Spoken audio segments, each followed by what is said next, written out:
Olá, seja muito bem-vindo e muito bem-vinda ao podcast Por Dentro do Mandato. Este é um programa criado para quem quer saber um pouco mais sobre as proposições legislativas que eu, deputado federal Rubens Pereira Júnior, apresentei na Câmara dos Deputados. Toda semana, nossos apresentadores gerados por inteligência artificial vão falar sobre um projeto apresentado, mostrar como ele impacta na vida real das pessoas. Vem com a gente!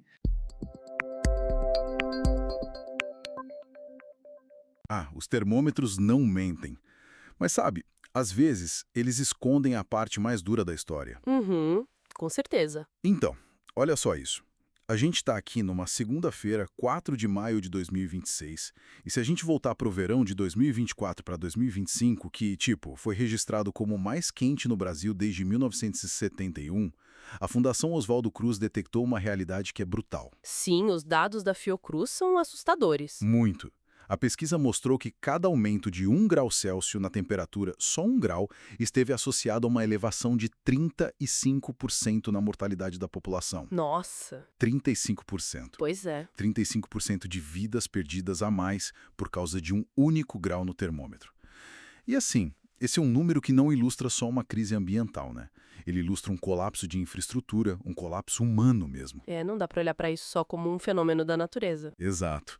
Isso obriga a gente a ter uma reflexão imediata sobre quem exatamente está pagando o preço letal desse aquecimento todo. E é por isso que, na nossa análise profunda de hoje, o foco está num documento que tenta transformar o combate a esse tipo de tragédia seletiva, digamos assim, em lei federal. Isso mesmo. E o texto central que a gente tem para esse mergulho nos documentos hoje é o Projeto de Lei Ordinária número 1502 de 2026.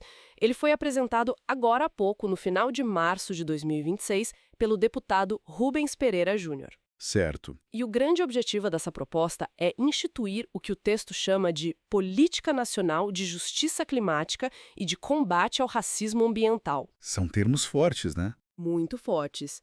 E justamente porque esse documento toca em umas feridas socioeconômicas muito profundas do país, tipo políticas públicas de distribuição de renda, o próprio modelo histórico de desenvolvimento urbano, é vital a gente estabelecer o nosso papel aqui antes de entrar nos detalhes. Sem dúvida. É um aviso importante para quem está ouvindo a gente. Exatamente. Tem que ficar super claro para quem acompanha essa análise que a nossa abordagem aqui é estritamente analítica, tá? O objetivo não é tomar qualquer posição política, seja de esquerda, de direita, nem endossar ou criticar a aprovação desse projeto lá no Congresso. Perfeito. A gente está aqui como observador. A nossa intenção é dissecar a mecânica da lei, entender a matemática por trás dos dados que eles anexaram e explicar como a proposta tipo planeja operar no mundo real. Pura e simplesmente o que está escrito lá. Ok, vamos desempacotar isso. Porque, começando pela própria premissa do documento, tem um clichê que a gente ouve o tempo todo em desastres, né? Aquela coisa de, estamos todos no mesmo barco, perante a fúria da natureza. A gente escuta muito isso na TV. Pois é. Mas a leitura atenta do artigo 2º desse projeto parece destruir essa máxima por completo. O texto meio que se fundamenta em 2 pilares conceituais que mudam totalmente o foco da tragédia. Sem dúvida. Essa é, a grande mudança de paradigma estrutural do texto. O projeto primeiro estabelece o conceito de justiça climática e a lei define isso como a necessidade de uma redistribuição equitativa dos encargos e também dos benefícios que vêm das mudanças climáticas. Tá, e o que isso significa na prática? A lógica deles é a seguinte: se o aquecimento global é gerado por um modelo econômico lá em cima, global, as consequências não podem cair só nas costas de quem tem menos recursos para se defender aqui embaixo. Faz sentido. E aí entra o segundo pilar, que é de longe o conceito mais contundente do documento, o de racismo ambiental. Sim, eu vi isso. E como eles definem isso legalmente? A definição legal que eles propõem abrange práticas, políticas ou até mesmo, e isso é chave, omissões históricas do Estado. Omissões que acabam expondo grupos raciais, grupos étnicos ou até territórios inteiros a riscos ambientais de uma forma completamente desproporcional. Entendi. É a constatação de que a tempestade cai para todo mundo, né? A chuva é rigorosamente a mesma para todos, mas a proteção é muito diferente. Exatamente. É como se, enquanto uma parte da população assiste ao temporal abrigada naquelas fortalezas de concreto com escoamento perfeito, infraestrutura de drenagem de milhões de reais e seguro patrimonial em dia, No conforto. Isso. Outra parte da população recebe exatamente a mesma quantidade de chuva, só que sob telhados de zinco, sabe? Em encostas sem muro de contenção nenhum e sem qualquer rede de saneamento básico. Ou seja, o clima extremo é global, mas o desastre é hiperlocal e super seletivo. A sua analogia foi perfeita. E os dados que acompanham a justificativa do projeto validam essa simetria de uma forma muito, muito trágica, sabe? Que dados eles trazem? Olha só, o documento detalha que no ano de 2025, os desastres associados a eventos climáticos extremos atingiram diretamente mais de 336 mil pessoas no Brasil. 336 mil é muita gente. Muita gente. E gerando prejuízos econômicos que passaram dos 3,9 bilhões de reais. Uau! Mas aí que está o pulo do gato. Quando o documento aplica o recorte geográfico, o destaque vai todo para a região norte do país. Lá, mais de 202 mil pessoas foram diretamente atingidas. Caramba! Então mais da metade dessas vítimas estão concentradas numa única região? Sim, a esmagadora maioria. E se concentram em áreas com déficits históricos de infraestrutura. Então a justificativa argumenta que a inércia legislativa tem sido letal. A falta de uma política direcionada agrava o perigo. E isso levanta uma questão importante, né? Qual? Como o Estado pode intervir nessa disparidade estrutural? Porque, assim, diagnosticar a desigualdade é o primeiro passo, mas operacionalizar uma solução num país do tamanho de um continente, como o Brasil, exige mecanismos muito precisos. E essa é a grande transição da teoria para a prática, né? Porque como é que o Estado sabe para onde olhar? Mapear a pobreza, a falta de infraestrutura? Isso é algo que já é feito há décadas por várias instituições. Sim, e o IBGE faz isso o tempo todo. Exato.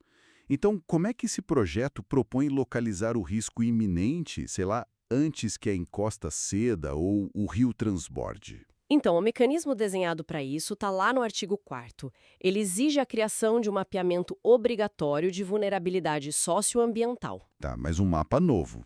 Mas a inovação aqui não é só desenhar um mapa topográfico normal, sabe? Mostrando, essa área aqui alaga. Não. O texto exige que esse mapa tenha recortes super específicos de raça e de território. Interessante. E quem cuidaria disso? A coordenação ficaria com o Ministério do Meio Ambiente, operando junto com o INPE e com o IBGE.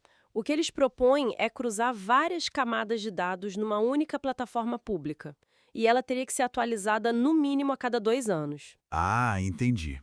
Portanto, não estamos falando só de imagens de satélite mostrando onde a Terra está saturada de água. Não mesmo. O mapa vai, sobrepor a probabilidade geofísica de um deslizamento ou de uma enchente com os dados do censo das pessoas que moram lá, vai cruzar o risco físico com a etnia, com o nível de renda e com acesso a serviços públicos, tipo água tratada e esgoto. É um mapa social e climático ao mesmo tempo. Na prática, então, o Estado passa a ter um alvo dinâmico com GPS ali de quem está na linha de frente do risco climático e não tem dinheiro para escapar. A intenção é exatamente que as políticas de prevenção parem de atuar às cegas ou, pior, por reação puramente política.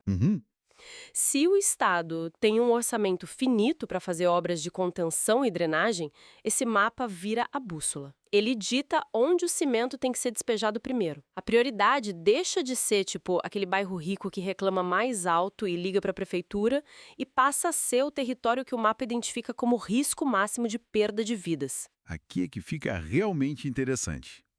Porque, olha, ter um mapa super detalhado é o sonho de qualquer pesquisador, de qualquer acadêmico. Mas, na vida real, mapas não erguem diques, né? Com certeza não. Mapas não instalam bomba de drenagem, nem mudam famílias para um lugar seguro. Tudo isso exige muito, mas muito dinheiro. Um volume absurdo de capital. E o projeto menciona a criação do FNARC para lidar com isso. Como é que funciona a engenharia financeira por trás desse fundo? E, basicamente, quem paga essa conta? Boa pergunta. O FNARC, que significa Fundo Nacional de Adaptação e Reparação Climática, foi desenhado para ser o motor financeiro dessa política toda. O artigo 3º do texto detalha que esse fundo não vai ficar totalmente refém da boa vontade do orçamento público tradicional. Ainda bem, porque a gente sabe que o orçamento flutua dependendo de quem está no governo, né? Exato, muda toda hora. Então, o projeto prevê fontes diversificadas. Além dos repasses normais do governo, o FNARC vai receber contribuições diretas de agentes poluidores. A ideia é estabelecer um mecanismo financeiro atrelado a quem realmente causa o problema ambiental.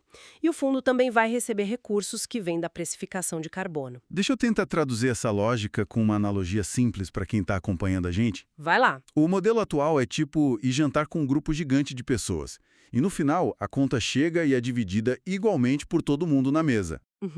Clássico. Só que o problema é que, nessa mesa, enquanto a maioria esmagadora só bebeu água da torneira, teve um grupo pequenininho que pediu os pratos mais caros e as garrafas de vinho mais luxuosas do restaurante. E todo mundo paga igual. Pois é, o conceito da precificação de carbono e dessas contribuições dos agentes poluidores é, na essência, o Estado intervir e exigir contas separadas, sabe?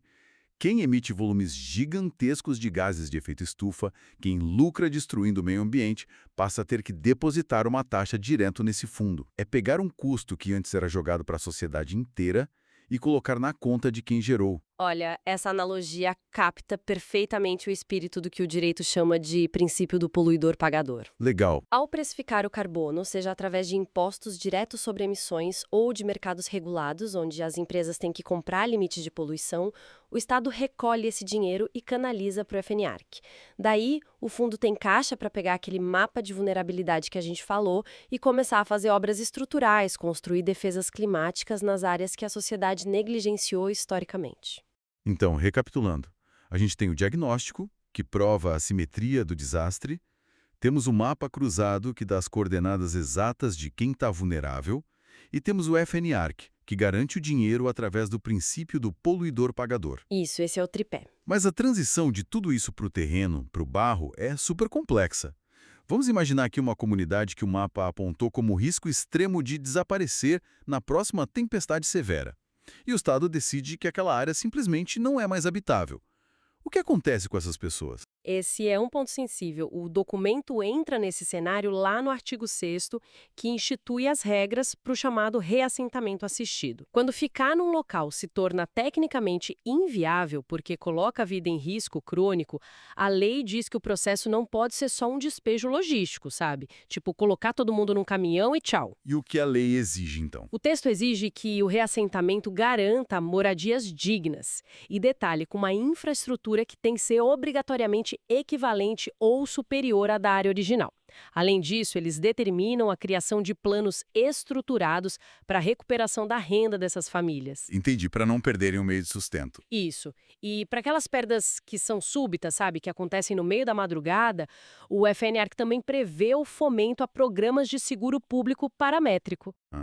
Espera, só para clarear esse mecanismo do seguro para quem escuta. Esse seguro paramétrico é uma mudança gigantesca na agilidade da resposta, né? Totalmente. Muda o jogo. Porque num seguro tradicional, depois que dá uma enchente, as famílias ficam lá semanas, às vezes meses, esperando um perito ir lá avaliar se a água estragou a geladeira ou o colchão, para só depois o dinheiro ser liberado. E olhe lá, né? Pois é, mas o seguro paramétrico funciona com gatilhos automáticos. Tipo, se o nível do rio atingir uma marca X, ou se chover um volume Y de milímetros que o satélite registra lá de cima, o dinheiro é imediato. Ele cai automaticamente nos cofres das comunidades ou das prefeituras.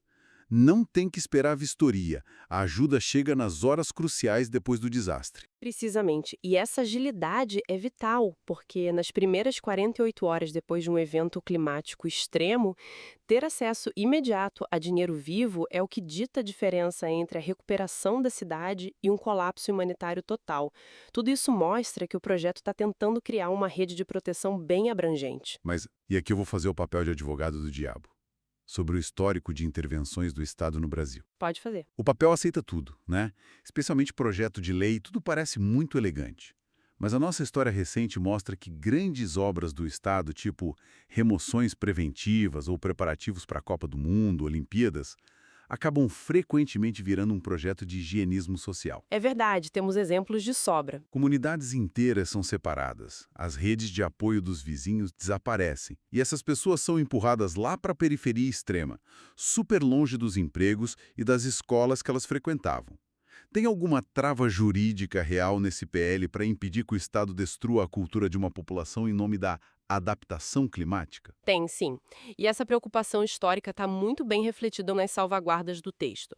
O inciso 7º do artigo 6º, por exemplo, não deixa margem para dúvida. Ele estabelece explicitamente abre aspas, preferência pela manutenção da coesão social e cultural. Ou seja, tem que manter a galera junta. Exato. A lei obriga que, mesmo que precise deslocar, a engenharia desse reassentamento mantenha as comunidades unidas, preservando as dinâmicas delas. Mas assim, o freio de emergência mais forte está no inciso 1º, que impõe a obrigatoriedade de uma consulta prévia, livre e informada. E essa consulta não é só um questionário do Google Forms ou uma reuniãozinha rápida só para cumprir tabela, né? De jeito nenhum. A justificativa do projeto ancora essa exigência numa legislação de altíssimo nível. Eles invocam a Convenção 69 da Organização Internacional do Trabalho, A famosa OIT 169. essa mesma, que é um tratado internacional que garante que as populações tradicionais têm o direito de participar de forma vinculante nas decisões que afetam as terras delas.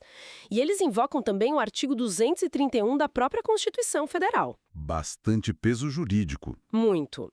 E para demonstrar a força disso, a justificativa lembra de uma decisão super recente, de janeiro de 2025, em que o ministro Flávio Dino, lá do STF, suspendeu um decreto estadual justamente porque o decreto tentava pular essa obrigatoriedade das consultas prévias. O que é fascinante aqui é ver a tentativa do legislador de equilibrar duas urgências, sabe? A urgência física e a social. Isso, a necessidade imediata de tirar as pessoas do risco de morrer num deslizamento. E o imperativo moral de não destruir a identidade delas no meio do processo. Faz todo sentido. E isso leva a gente para um ponto que altera profundamente o jogo do poder na economia. Porque se a primeira parte do projeto foca em como o Estado protege e conserta, a segunda parte foca em como o Estado diz não. É aí que o bicho pega. A gente está falando da alteração que eles propõem para a Política Nacional do Meio Ambiente, uma lei que é um pilar no Brasil desde 1981. Nossa, de 81. O que muda nas regras para os megaprojetos com os artigos 7º e 13º? Olha, essa alteração tem um impacto sísmico de verdade na forma como o país dá licença para obras gigantes. Hoje em dia, o licenciamento ambiental foca muito no impacto físico direto. Tipo, quantas árvores vão cair? Abrir uma rodovia ou como um novo porto vai sujar a água do mar. O que esse PL 1502 exige é que se adicione uma lente nova e obrigatória nesse processo, a avaliação prévia de impacto de justiça climática. Avaliação de justiça climática, o que isso significa na prática para quem está construindo? Significa que qualquer megaprojeto vai ter que analisar se a construção dele afeta, direto ou indiretamente, aquelas populações vulneráveis que a gente mapeou lá atrás no mapa socioambiental e tem que aplicar o recorte racial e de território. Ou seja, deixa eu ver se eu entendi. Se uma superconstrutora apresentar um projeto fantástico de uma hidroelétrica, E tiver com todas as medidas de proteção das plantas resolvidas, resolveu a poluição sonora, tudo certinho. Mas aí, essa tal avaliação climática demonstrar que a obra vai desviar o curso natural de um rio e isso vai aumentar o risco crônico de inundação numa comunidade quilombola que fica a dezenas de quilômetros de distância dali. O que acontece? É simples. Se não existirem medidas alternativas robustas ou compensatórias que sejam plenamente adequadas para consertar esse impacto desigual, o texto é taxativo. O licenciamento ambiental não poderá ser concedido. Ponto. Eles barram a obra. Barram. Cria-se um poder de veto real baseado no impacto social e climático. O projeto de uma grande infraestrutura não pode mais avançar se o custo oculto dela for piorar a segurança de uma população que já é vulnerável. É uma baita mudança. Uma ação direta de inconstitucionalidade 7008, que foi relatada pelo ministro Barroso no Supremo Tribunal Federal.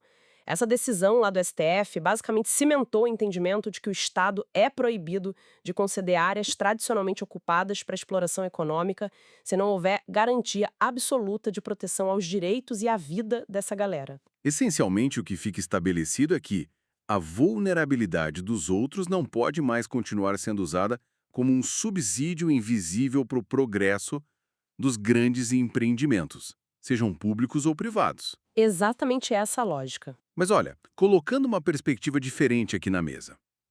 Imagina uma pessoa que mora numa região do Brasil que não tem esse tipo de risco climático iminente. Sei lá, num centro urbano riquíssimo com ótima infraestrutura, drenagem perfeita. Tá, imaginem essa pessoa ouvindo a gente. Isso. Ao ouvir sobre a criação de mapas complexos, sobre a criação de fundos gigantes como o FNARC e esses reassentamentos que exigem infraestrutura de primeira linha, a pergunta inevitável dessa pessoa vai ser: qual é a racionalidade econômica para que o país inteiro assuma e pague por um investimento estatal desse tamanho? É uma dúvida válida. E o projeto de lei meio que já antecipa essa resistência.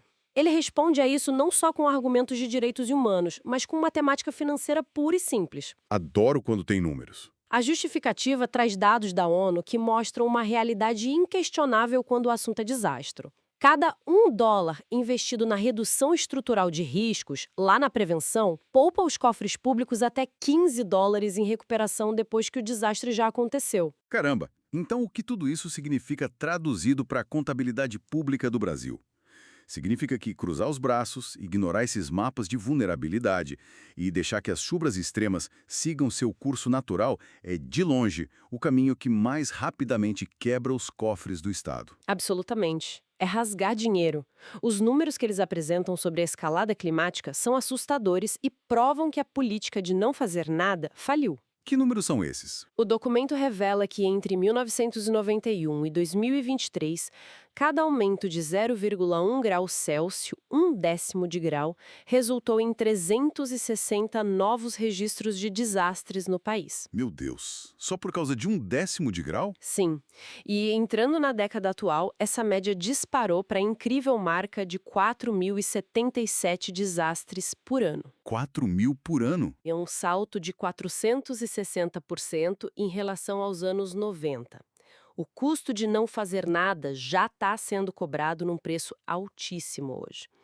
O texto destaca que só no ano de 2023, a Previdência Social e outros órgãos do governo federal gastaram 1,21 bilhão de reais de forma reativa, sabe, pura e simplesmente emergencial, mandando dinheiro para município que foi arrasado. E esse é um dinheiro que só apaga incêndio, né? Literalmente. São recursos gastos alugando helicóptero de resgate, comprando colchão, montando abrigo provisório em ginásio e pagando marmita de emergência. É uma despesa que alivia o sofrimento no dia seguinte, mas que não constrói um único metro de infraestrutura de verdade para impedir que tudo se repita na próxima época de chuvas. Sabe que isso me lembra? É a mesma analogia da manutenção de um carro. É a diferença entre você pagar R$ 200 para trocar o óleo hoje ou ter que comprar um motor inteiro novo no mês que vem, depois que ele fundir no meio da rodovia. Perfeito. E isso fecha todo o ciclo da lógica econômica dessa política. Investir nesse mapeamento avançado do INPE, aplicar os recursos desse fundo FNARC de forma cirúrgica, executar os reassentamentos com dignidade e barrar as obras que aumentam os riscos, no fim das contas, não é uma despesa social gigantesca e descontrolada. Pelo contrário, É um investimento. é o método mais agressivo e eficiente possível de proteção do orçamento federal a longo prazo. É o Brasil dizendo se recusa a continuar pagando 15 vezes mais para remediar uma catástrofe que podia ter sido prevista no mapa, financiada e evitada. Esse é o cerne de toda a argumentação deles. Resumindo, o que o PL 1502 propõe é que o país tenha maturidade institucional de frente para essa crise climática. Exige que a gente pare de tratar enchente, deslizamento de terra e seca extrema como se fosse, sei lá, fatalidade incontrolável, mística. Obra de Deus, né? Exato. E passe a gerenciar isso com ciência de dados e um modelo onde quem agrava o problema, o poluidor, ajuda a pagar a conta. Tudo isso apoiado em responsabilizar o Estado perante as populações que sempre foram as mais marginalizadas da nossa história. Fantástico. E assim a gente retorna exatamente para o panorama com o qual a gente começou a conversa. Num cenário onde cada 10º de grau a mais no termômetro está se traduzindo em centenas de novos desastres todo ano, e num aumento real de 35% na mortalidade. Entender as ferramentas que a lei está tentando criar para proteger vidas é do interesse de qualquer cidadão, não importa onde você mora ou no que você trabalhe. Com certeza. A crise climática é a grande força que vai mudar essa década, e as propostas para gerenciar isso afetam todas as esferas. E só para reforçar, como a gente falou no começo, a nossa missão nessa análise foi mergulhar nos conceitos, entender a lógica financeira e a base de dados do PL. A gente não está aqui para advogar a favor ou contra a aprovação dele no Congresso, tá? Exatamente, a gente decodifica para quem está escutando poder tirar as próprias conclusões. E falando nisso, eu queria deixar uma reflexão para quem está acompanhando a gente. Manda bala. Se esse projeto de lei for efetivamente aprovado e implementado na sua totalidade, pensem nisso. A forma como a gente visualiza um mapa das nossas cidades vai mudar para sempre. Como assim? É que o mapa de vulnerabilidade, cruzando raça, renda e risco climático, não vai mostrar só ruas e rios. Ele vai ser, na verdade, um mapa de calor radiografando séculos de decisões históricas da nossa sociedade. Ele vai revelar com precisão matemática quem foi sistematicamente deixado na zona de sacrifício, no risco, e quem foi protegido e abrigado. Uau! E a grande questão que vai emergir de toda essa clareza é: quando o mapa revelar quem foi deixado para trás, estará a sociedade pronta para aceitar o verdadeiro custo dessa reparação? Essa é uma pergunta que fica ecoando, com certeza. E, bom, fica o nosso agradecimento gigante a todo mundo que dedicou um pouco do seu tempo hoje para dissecar esse documento tão complexo com a gente. A gente acredita muito que a clareza é a melhor ferramenta para navegar nas transformações que estão chegando. Nós voltaremos numa próxima ocasião para continuar analisando as peças que estão redesenhando as regras do jogo no mundo. Até a próxima.